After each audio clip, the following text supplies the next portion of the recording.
Web serials இனி டிவிக்கு முன்பே சன் நெக்ஸ்ட் ஆப்ல ஜாலியா எல்லாருக்கும் முன்னாடியே பாருங்க. இப்பவே சன் நெக்ஸ்ட் ஆப்பை டவுன்லோட் பண்ணி சப்ஸ்கிரைப் பண்ணுங்க. அடி உன்னை நாங்கெல்லாம் அப்பாவி நினைச்சுக்கிட்டு இருந்தோம். ஆனா நீ அப்பாவி இல்ல, எடுப்பார் கைப்பிள்ளை. அப்பா ஏன்பா அப்படி எல்லாம் பேசுறீங்க? எனக்கு கோவம் தலைக்கு ஏறிக்கிட்டு சொல்லிட்டேன். ஏ பாரு, உனக்கு எவ்வளவு நெஞ்செழுத்து துணிச்சல் இருந்தா உன் தங்கச்சி சத்யா தான் உன்னை எல்லா பொய்யும் சொல்ல சொன்னான்னு கூசாம செல்வநாயகிட்ட உன் தங்கச்சி போட்டு கொடுத்திருப்ப. ஓ, அவ உங்ககிட்ட வந்து வத்தி வச்சிட்டாளா? டேய், அவ ஒண்ணு வத்தி வைக்கல, நடந்த விஷயத்தை தானே சொன்னா.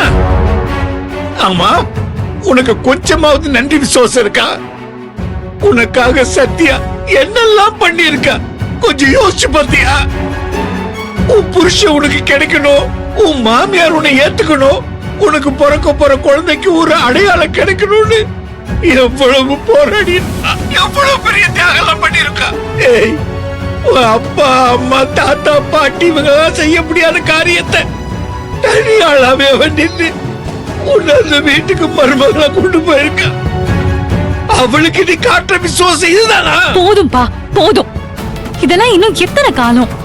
அவளால தானப்பா நீங்க என் மாமியார் கிட்ட வந்து நாங்க தான் தேவியோட அப்பா அம்மான்னு சொல்ல முடியாம இருக்கீங்க. அப்படி நீங்க ஒரு வேளை சொல்லிருந்தா என் எல்லா பிரச்சனையும் இந்நேரம் சுமூகமா தீர்ந்து போயிருக்கும்பா. நானும் சந்தோஷமா என் வாழ்க்கைய ஆரம்பிச்சிருப்பேன். இப்படி வயித்துல புள்ளையோட குத்து உயிரும் குலை உயிருமா தினந்தோறும் வாடுறதே ஒரு போராட்டமா இருக்குப்பா. என் உணர்ச்சிகள் ஏன்பா உங்களுக்கு புரிய மாட்டேங்குது? ஏய், இது நீயா போட்டுக்கிட்ட சிக்கல். அப்பா, ஆமா, நீ பண்ண பாவத்துக்கு தண்டனையை நீ அனுபவிச்சு தானே ஆகணும். அப்போ நானே இந்த சிக்கலை பிரிக்கிறேன் தானப்பா சொல்றேன்.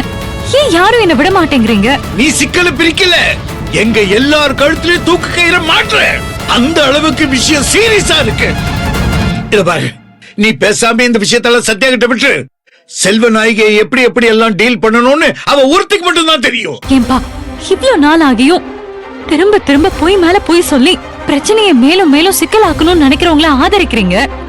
ஆனா உண்மைய சொல்லி இந்த எல்லா பிரச்சனையிலும் இருந்து விடுபடணும்னு நினைக்கிற என்ன ஏன்பா நீங்க ஆதரிக்க மாட்டேங்கிறீங்க? நீ உண்மைய சொன்னா அந்த செல்வநாயகி உன்னை அப்படியே மன்னிச்சு ஏத்துக்குவான்னு நினைக்கிறியா? முட்டாள் முட்டாள். ஏன் உனக்கு இது புரிய மாட்டேங்குது? அது இந்த ஜென்மத்துல நடக்கவே நடக்காது. அத்தை மாறிட்டாங்கப்பா. ஏய், இந்த உலகமே அழிச்சாலும் அந்த செல்வநாயகி மட்டும் மாறவே மாட்டா. இது ஏன் உனக்கு புரியவே மாட்டேங்குது? விஷம் எப்படி தேனா மாறும், தேள் எப்படி எறும்பா மாறும், அவ போன திமிரு அவளோட பரம்பரை ரத்தம். உன் மரமண்டைக்கு அது புரியாது. இந்த பார், உங்ககிட்ட நான் ஏன் விவாதம் பண்ணணும்? நீ மட்டும் உண்மையை சொன்னா பாதிக்கப்பட போறது உன் வாழ்க்கை மட்டும் இல்ல, என் சின்ன பொண்ணோட வாழ்க்கை கூட தான். இது ஏன் உன் மரமண்டைக்கு புரிய மாட்டேங்குது? இதுக்கு மேல நான் என்ன பண்ண முடியும்? என்ன நம்புங்கப்பா, எந்த பிரச்சனை வந்தாலும் நான் பாத்துக்கிறேன். இத பாரு தேவி, நான் கடைசியா சொல்றேன், நீ மட்டும் செல்வநாயகி கிட்ட உண்மையை சொன்ன அடுத்த நிமிஷம் நானும் அம்மாவும் உயிரோடு இருக்க மாட்டோம். சத்தியமா உயிரோடு இருக்க மாட்டோம். அப்பா என்னப்பா சொல்றீங்க? நான் சும்மா பேச்சுக்கு தான் சொல்றேன்னு நினைக்காத தேவி, நிஜமா தான் சொல்றேன். அங்க உன் அத்தை கிட்ட என்ன விஷயத்த சொன்ன அடுத்த நிமிஷமே இங்க உன் அப்பா அம்மாவோட பொழு விழும். எங்க சாவுக்கு இதான் காரணம் எழுதி வச்சிருவோம். நாங்க உயிரோடு இருக்கிறதா இல்ல சாகிறதாங்கிறத நீயே முடிவு பண்ணிக்க. நான் போன வச்சிருந்தேன்.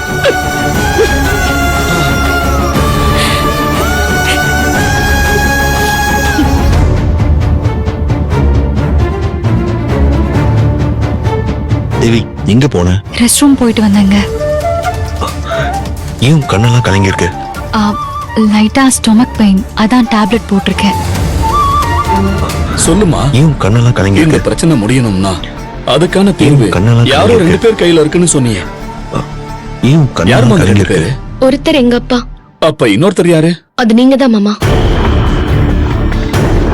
என்னது, நானா? ஆமா மாமா, அத்தைய முழுசா புரிஞ்சவரு நீங்க மட்டும்தான். நீங்க நினைச்சா கண்டிப்பா முடியும். கடைசியில என் தலையிலேயே கை வச்சிட்டியா? சரிம்மா, நானே இந்த பூனைக்கு மணி கட்டுறேன். என்ன வந்தாலும் பாத்துக்கலாம். நீ போய் அபியையும் அர்ஜுனையும் நான் வர சொன்னு போய் சொல்லுமா. அவங்கள மட்டும் வர சொல்லு. சரிங்க மாமா.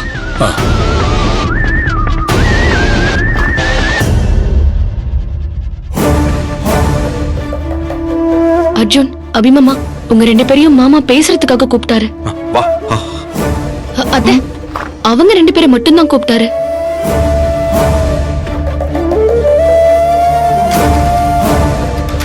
அப்பா இப்போ உடம்பு பரவாயில்லையா? எங்க 2 பேர்கிட்டயும் ஏதோ பேசணும்னு சொன்னீங்களாமே.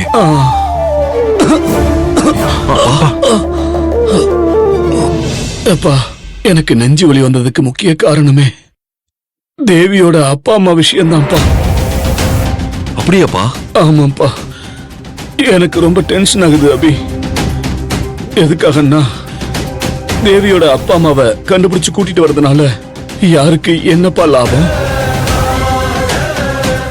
சொல்லுங்கப்பா. இனிமே அவங்க வந்து என்ன பண்ண போறாங்க?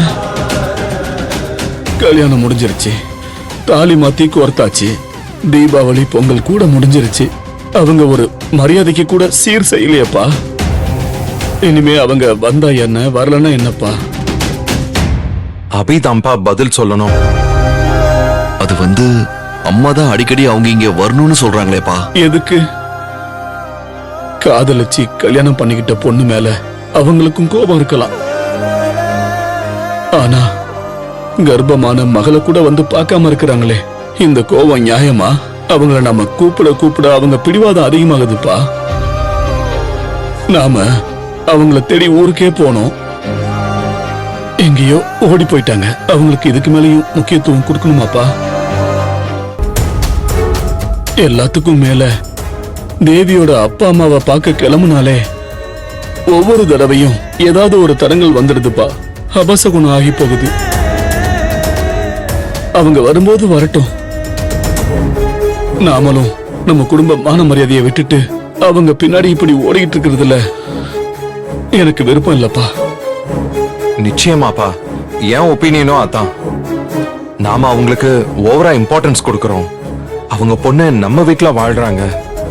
ஆக்சுவலி அவங்க தான் அடிக்கடி நம்மள வந்து ஐ மீன் மாசமா இருக்கிற அவங்க பொண்ணை வந்து பார்க்கணும். நானும் ஒத்துக்கிறேன், அவங்க தான் நம்மள தேடி வரணும்ப்பா. நாம ஏன் அவங்க பின்னாடி ஓடணும்? உங்க அம்மாவுக்கு சொல்லி புரிய வைங்கப்பா. மருமகளும் குடும்ப வாரிசும் நம்ம கையில இருக்கும்போது நாம கொஞ்சம் மரியாதையா இருப்போம். அவங்களுக்கு வேணும்னா அவங்க வரட்டும், நாம தேடி போக வேண்டாம். கரெக்ட்பா, இந்த பிரச்சனையை இன்னையோட விட்டுலாம்ப்பா. செல்வநாயகிக்கு சுயமரியாதை, கௌரவம், அந்தஸ்தெல்லாம் இருக்குப்பா. அத செல்வநாயகி கொஞ்ச நாளா மறந்துட்டா. நீ அவளுக்கு எடுத்து சொல்லு. நான் சொன்னா உங்க அம்மா கேட்க மாட்டா.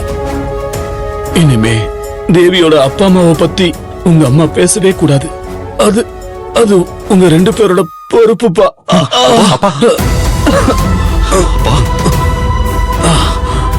ஒண்ணு இல்லப்பா, தேவியோட அப்பா அம்மாவை பத்தி பேசினாலே நெஞ்சு வலிக்குது.